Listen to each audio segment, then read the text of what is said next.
أعوذ بالله من الشيطان الرجيم بسم الله الرحمن الرحیم. حضرات، قرآن حکیم سے ایک مختصر سی آیت آپ کے سامنے پیش کروں گا.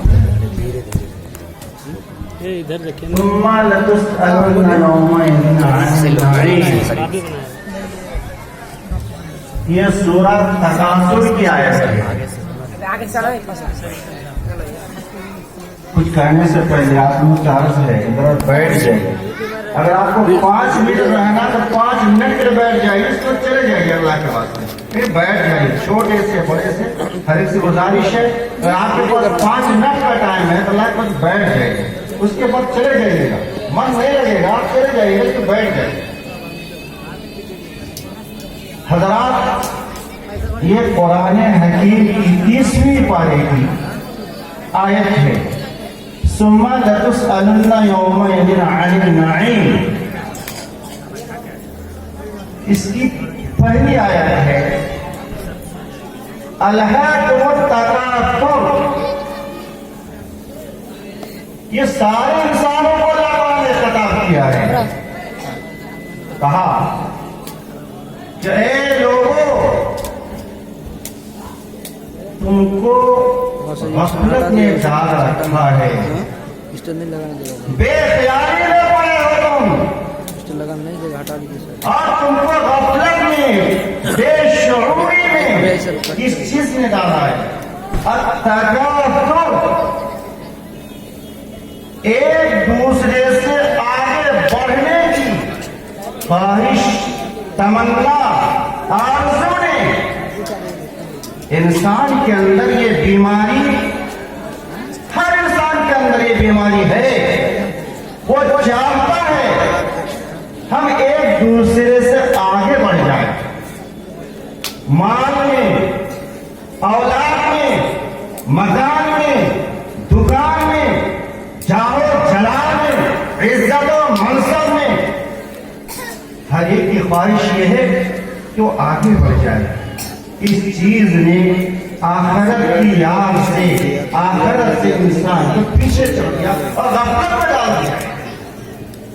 قرآن حکیم نے اس موقع پہ آگے فرمایا، جب تم قیامت کے میدان میں کھڑے ہو گئے، اس وقت علم یقین کے ساتھ دیکھو گے جہنم سامنے، اس کی آگ، اس کی تپش، اس کی گرمی سے انسان تڑپ رہا ہوگا، بے چین ہوگا، پریشان ہوگا. اس وقت انسان سے پوچھا جائے گا، یاد رکھیے، یاد رکھیے اس چیز کو، ثم لتسألن يومئذ عن النعيم. ہر انسان سے خطاب ہے، چھوٹے سے خطاب ہے، بڑے سے خطاب ہے، بوڑھے سے خطاب ہے، عالم سے خطاب ہے، جاہل سے خطاب ہے، مال والے سے خطاب ہے، عزت والے سے خطاب ہے، عہدہ والے سے خطاب ہے، دنیا کے ہر انسان سے خطاب ہے. ہر انسان کو اللہ کے بارے کا حاضر ہونا ہے. کل نفس ذائقۃ الموت، ہر انسان کو موت کا مزہ چکھنا ہے. ایک شاعر نے کہا، الموت کل نفس شارب والقبر باب کل نفس باطل. اور سے سنی، آپ کی بات، ہماری بات، سب کی بات، کام کی بات ہے. اس شاعر نے کہا کہ موت ایک ایسی حقیقت ہے، موت ایک ایسا جام ہے، موت ایک ایسا پیالہ ہے، موت ایک ایسا دودھ ہے جو ہر انسان کو پینا پڑے. کل نفس شارب، ہر انسان کو پینا پڑے گا. کیا آپ نہیں دیکھتے، کیا ہم نہیں دیکھتے؟ عزت والے مر جاتے ہیں، دعوت والے مر جاتے ہیں. ہمارے باپ مر چکے، ہمارے بھائی مر چکے، ہمارے دادا مر چکے، ہماری دادی مر چکی، اکیلا مر چکے، مال والے مر چکے. بہت سارے نام وہ چلے گئے، بڑے بڑے دعوت والے، بڑے بڑے شیخ والے، بڑے بڑے بادشاہ والے، اس زمین کے اندر وہ چلے گئے. شاعر نے کہا والقبر باب والقبر باب كل نفس داخل قبر ایک ایسا دروازہ ہے، قبر ایک ایسا دروازہ ہے جس دروازے میں سب کو داخل ہونا ہے۔ بتائیے آج ہم نقشے کے اندر ہیں، آج ہم کو فرصت نہیں اللہ کے سامنے سر بسجود ہونے کی، اللہ کے سامنے سر جھکانے کی، لیکن یاد رکھیے موت ایک ایسا دروازہ ہے، موت ایسی ایسی حقیقت ہے جس جام کو ہر ایک کو پینا پڑے گا، اور قبر کی جو تاریکی ہے، قبر جو ہمارا منتظر ہے، اس قبر میں ہم کو جانا پڑے گا، آپ کو جانا پڑے گا، کائنات کے ایک انسان کو اس قبر کا حصہ بننا پڑے گا، ٹکڑا بنے گا۔ اب جانے کا اس کی کیا تیاری کی ہے؟ اللہ تعالیٰ قرآن میں کہا موت جب ہماری آ چکی ہوگی، جب ہم کو لوگ کاندھوں میں اٹھا کر کے اس جگہ پہنچا دیں گے جہاں آپ کا کوئی دوست نہیں ہوگا، آپ کا کوئی ساتھی نہیں ہوگا، بیوی جو آپ پر جان چھاوے کرتی تھی وہ بیوی گھر جائے گی، وہ شوہر جو آپ کو بیٹھ بیٹھ کے کھلا رہے تھے وہ شوہر گھر پر رہ جائے گا، گھر رہ جائے گا، بیوی اکیلی جائے گی، ماں اکیلی جائے گی، باپ اکیلے جانا پڑے گا۔ ہر انسان کو اس دنیا سے اکیلے جانا، میدان حشر قائم ہو جائے گا، ہر انسان کے سامنے انسان کے اعمال کی پیشی ہوگی۔ اور یاد رکھیے اللہ تعالیٰ نے ہم کو جو نعمت دے رکھی ہے اس نعمت کے بارے میں ہماری آپ کی پوچھ ہوگی، کون سی نعمت ہے، کون سی نعمت؟ آئیے مفسرین کی روشنی میں، مفسرین کے بیان کے مطابق یہ جو آیت ہے قرآن حکیم کے اندر تیسرے پارے میں سورہ تکاثر میں کہا ثم لتسألن یومئذ عن النعیم، اس قیامت کی گھڑی میں ہر انسان سے پوچھا جائے گا، ہر انسان سے سوال ہوگا، بتاؤ اے لوگوں بتاؤ ہم نے تم کو جو نعمتیں دے رکھی تھی اس نعمت کے ساتھ تمہارا سلوک کیا ہوا، کیا سلوک ہوا، کیا برتاؤ ہوا؟ اس بارے میں کون سی نعمت اس سے مراد ہے؟ اللہ کس نعمت کے بارے میں پوچھے گا؟ عبداللہ بن مسعود رضی اللہ تعالیٰ عنہ کہتے ہیں اس سے مراد ہماری صحت ہے، سلامتی ہے، عافیت ہے، اور دوسرے مفسر کہتے ہیں اس سے مراد ہماری معقولات ہے اور ہمارے مشروبات ہے۔ نعمت سے مراد کیا ہے؟ وہ ساری چیزیں ہیں جو ہم کھاتے ہیں، پیٹ بھرتے ہیں، ہمیں کو بھوک لگتی ہے، پیاس لگتی ہے، پانی پیتے ہیں، اللہ کی دی ہوئی روزی کھاتے ہیں۔ اس روزی کے بارے میں اللہ پوچھے گا، اس روزی کے بارے میں اللہ پوچھے گا، دانے کے بارے میں پوچھے گا، پانی کے بارے میں پوچھے گا، بتاؤ تم اس کے ساتھ کیا سلوک کیا ہے۔ علامہ شوکانی رحمۃ اللہ علیہ اپنی تفسیر کے اندر بیان فرماتے ہیں کہ ثم لتسألن یومئذ عن النعیم، نعمت سے مراد، نعیم سے مراد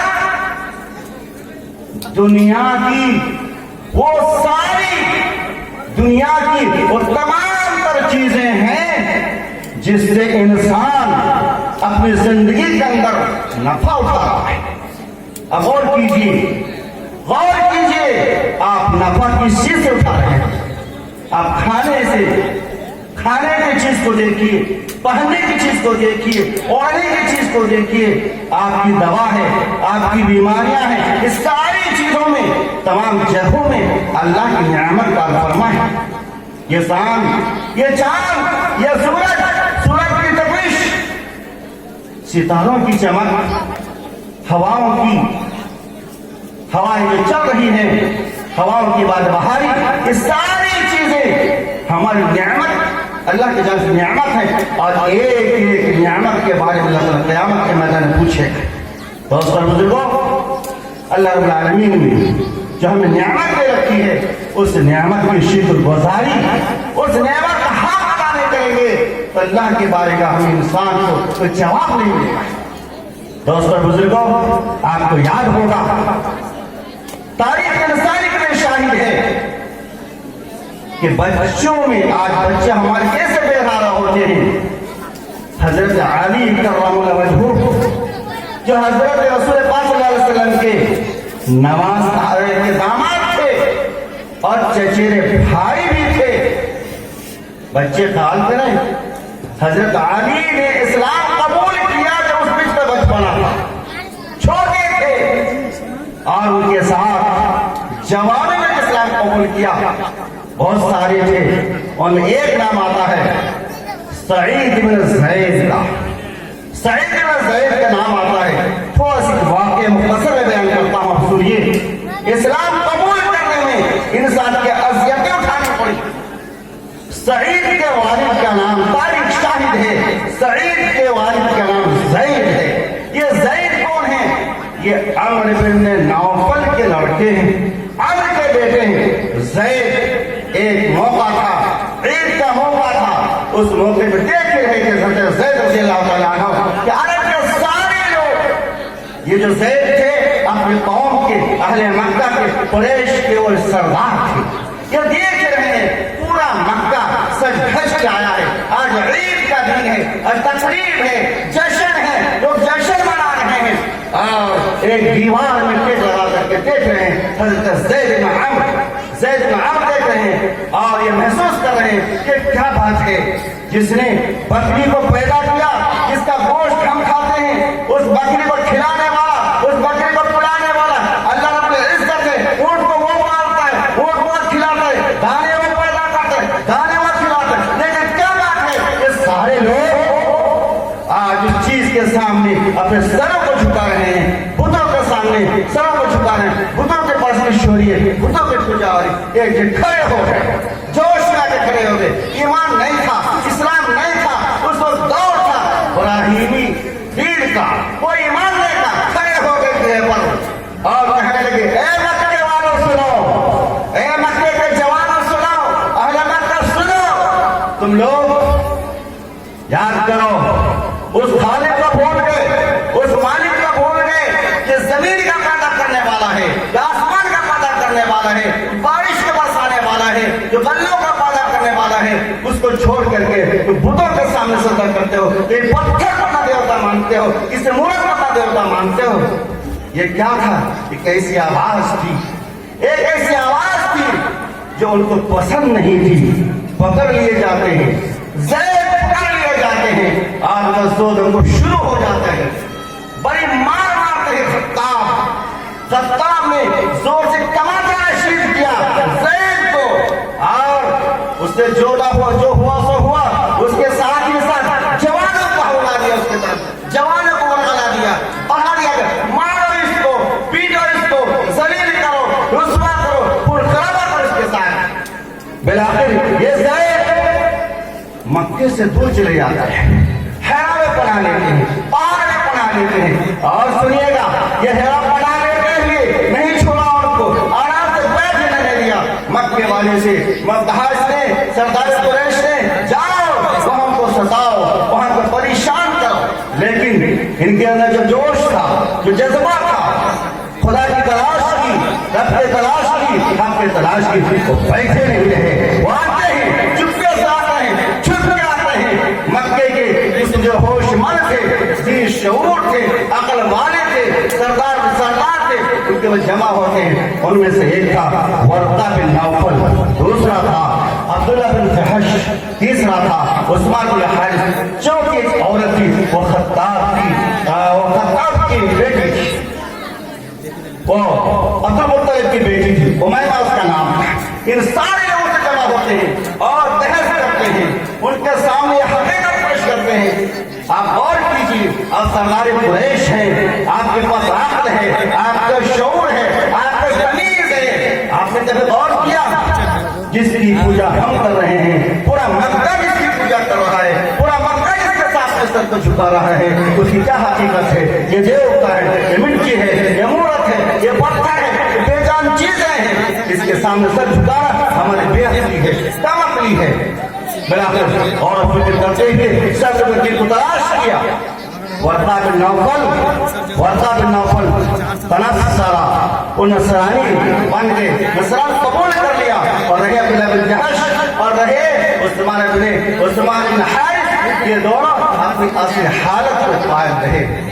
لیکن تھوڑا غور کیجیے، آگے تھوڑا سا بڑھیے، آگے چلتے ہیں. یہ زید، غور کیجیے گا، سنیے گا کتنی جتن کی. یہ زید نکل پڑتے ہیں، ان کو نصرانی پر اطمینان نہیں ہوتا، یہودی پر اطمینان نہیں ہوتا، بت پرستی سے پہلے ہی ناراض ہو چکے تھے، ان کی نفرت اس کے دل میں بیٹھ چکی تھی. آگے نکلتے ہیں، شام کے علاقے چلے جاتے ہیں، شام چلے جاتے ہیں، وہ تلاش کر رہے ہیں کہاں ملے گا حق، کہاں ملے گا دین، کہاں سمجھے گا حقیقت کو. وہاں جانے کے بعد وہ جب لوگوں سے پوچھتے ہیں کہ فلاں نصرانی کے پاس جاؤ، ان کے پاس پرانا دین موجود ہے، دین ابراہیم موجود ہے، ان کے پاس تلاش حق میں جاتے ہیں اور عرض کرتے ہیں مجھے وہ دین چاہیے جو دین ابراہیم ہے، یہ سچائی چاہیے، حقیقت چاہیے، بت پرست حقیقت ہم کو دین چاہیے.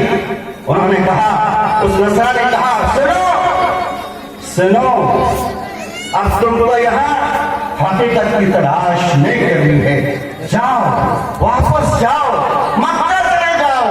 مکے میں وہ نبی آنے والا ہے، اس نبی کی بعثت ہونے والی ہے جو دین ابراہیم کو لے کے آئے گا. دیکھیے دکھ کی بات سنیے. وہ آتے ہیں شام سے، لیکن بدقسمتی سے وہ پکڑ لیے جاتے ہیں اور قتل کر. ایمان نہیں ملا، اسلام نہیں ملا، لیکن چلتے چلتے ایک بات اس نے عرض کی، اے پروردگار، اے میرے خالق، اے میرے مالک، میں تلاش کے حق میں نکلا تھا، میں دین کو ڈھونڈنے نکلا تھا، لیکن دشمنوں نے مجھے پکڑ لیا اور مجھے یوں مارے دے رہے ہیں، میری جان جا رہی ہے. لیکن یا اللہ، اے پروردگار، اے خالق السماء، میری پکار کو تو سن لے، تو میری بات کو سن لے. میرا جو لڑکا سعید ہے، اس سعید کو ایمان سے سرفراز کر دیجیے گا، ایمان سے ان کے دولت کو دل کو بھر دیجیے گا، ان کو مسلمان بنا دیجیے گا. رب ذوالجلال نے مرتے ہوئے انسان کی بات کو قبول کر لی، اس کے دعا کو قبول کر لی، اس کے ملت کو قبول کر لی، اس کے آرزو کو قبول کر لی. حضرت سعید جب اسلام کا چراغ روشن ہوا، اللہ کے نبی صلی اللہ علیہ وسلم جب مکے میں طلوع ہوئے، نمودار ہوئے کہ جوانوں میں سب سے جوانوں میں پہلے زمانے والے نے یہ عبداللہ، یہ سعید بن زید عمرو بن نوفل. دوستو، ایک چھوٹا سا واقعہ کیا ہوا آپ کو معلوم ہوگا. آپ نے اللہ کے رسول کی رفاقت، آپ کی دوستی کے نتیجے مسلمان ہو گئے. چپکے دھیرے دھیرے ان کی بیوی بھی مسلمان ہو گئی. یہ فاطمہ بنت خطاب ہے، یہ سعید بن زید بن عمرو بن حارثہ ہیں، یہ عمر بن خطاب کے بہنوئی ہیں، اور حضرت سعید یہ زید کے بیٹے ہیں، فاطمہ خطاب کی بیٹی ہے. ایک روز عمر نکلے اس ارادے کے ساتھ، اس آدمی کو آج میں ختم کر کے رہوں گا جو بار بار یہ پکار کر رہا ہے کہ اللہ کی عبادت کرو، خدا کی عبادت کرو، ایک اللہ کی عبادت کرو، پرستی کو چھوڑو، شرک کو چھوڑو، بدعت کو چھوڑو، برائی کو چھوڑو، ظلم کو چھوڑو، زیادتی کو چھوڑو، سب چھوڑو، ایک اللہ کو ہو جاؤ. یہ سنا جا رہے تھے آج نبی کی گردن کو جدا کرنے کے لیے. راستے میں ایک شخص سے ملاقات ہوتی ہے، وہ کہتے کہاں جا رہے ہو؟ میں جا رہا ہوں روز کے جھگڑے کو ختم کرنے، روز کے جھگڑے کو ختم کرنے جا رہا ہوں، نعوذ باللہ، محمد رسول اللہ کو قتل کرنے جا رہا ہوں. یہ سنتے ہی کہا اچھا تمہیں اپنے گھر کی خبر لینی چاہیے. کیا تمہیں معلوم ہے تمہارا بہنوئی،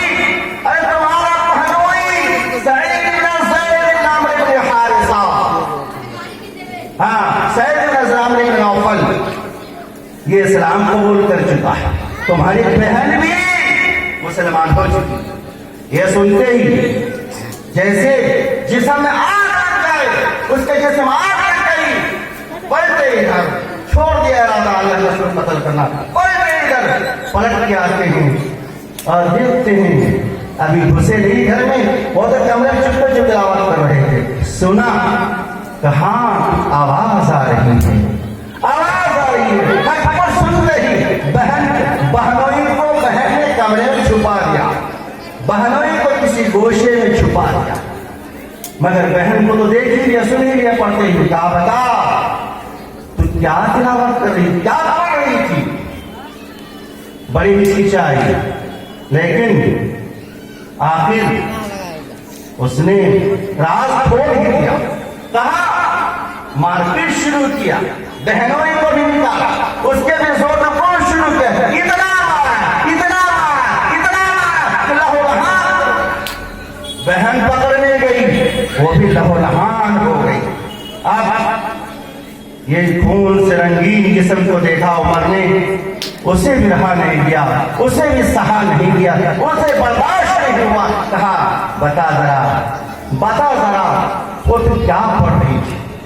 اس کے دل کے اندر تغیر پیدا ہو گیا، انقلاب پیدا ہو گیا، قرآن کی آواز کو سن کے اس کی چاشنی بڑھ گئی، خواہش بڑھ گئی، آرزو بڑھ گئی، وہ آگے بڑھے، کہا فاطمہ نے نہیں، تو ناپاک ہے، تجھے یہ چیز نہیں دی جا سکتی، اگر تم چاہتے جا باغیچے میں پاک ہو گیا، پھر تمہیں قرآن دیا جائے گا۔